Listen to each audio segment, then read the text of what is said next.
ബൂമെക്സിൻ്റെ പുതിയ web സീരീസായ hello doctor എന്ന web സീരീസിൻ്റെ review ആയിട്ടാണ് വന്നിരിക്കുന്നത്.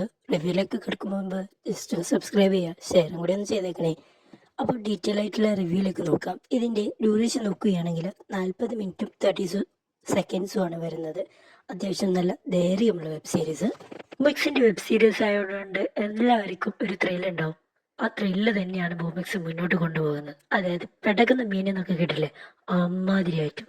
ഇതിൽ കൂടുതലും നായികയാണ് റോൾ ഏറ്റെടുത്തിരിക്കുന്നത്. നിങ്ങൾ കണ്ട് തന്നെ എക്സ്പീരിയൻസ് ചെയ്യണമെന്ന് ആദ്യം തന്നെ എനിക്ക് പറയാനുള്ളൂ.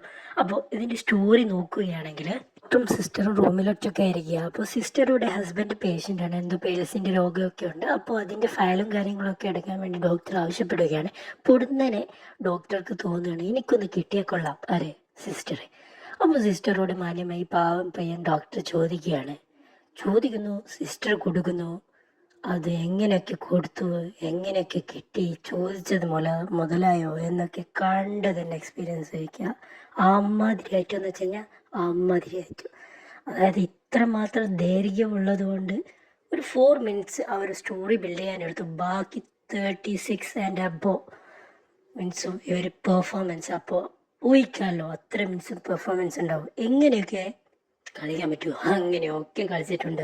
വെബ് സീരീസ് കണ്ടവരാണെങ്കിൽ ജസ്റ്റ് ഒന്ന് കമൻറ്റിലൂടെ അറിയിക്കുക എങ്ങനെ ഉണ്ടായിരുന്നു. എല്ലാവർക്കും താല്പര്യമുള്ള കാര്യമാണ് ന്യൂഡിറ്റി. ഫുൾ ന്യൂഡിറ്റിയാണ് കാണിക്കുന്നത്. അതായത് എങ്ങനെയൊക്കെ ബൊമെക്സ് കാണിക്കുമോ പൊതുവേ അതിനേക്കാണ് അടിപൊളിയായിട്ട് തന്നെ കാണിച്ചു പോകുന്നത്. പിന്നെ ഷോർട്ട് സ്ലോട്ട്സും കാര്യങ്ങളൊക്കെ അടിപൊളിയായിട്ടാണ് പോകുന്നത്.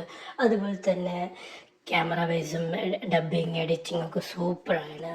അടിപൊളിയായിട്ടാണ് മുന്നോട്ട് വന്നത്. പ്രേക്ഷകരുടെ രീതി അനുസരിച്ചിട്ട് ആ ഒരു ലെവലിൽ തന്നെയാണ് ബൂമെക്സ് ഈ ഒരു വെബ് സീരീസ് മുന്നോട്ട് കൊണ്ടുവരിക്കുന്നത്. പിന്നെ ഇൻഡോർ ഷൂട്ട് കാര്യങ്ങളും എല്ലാമാണ് ഉള്ളത്.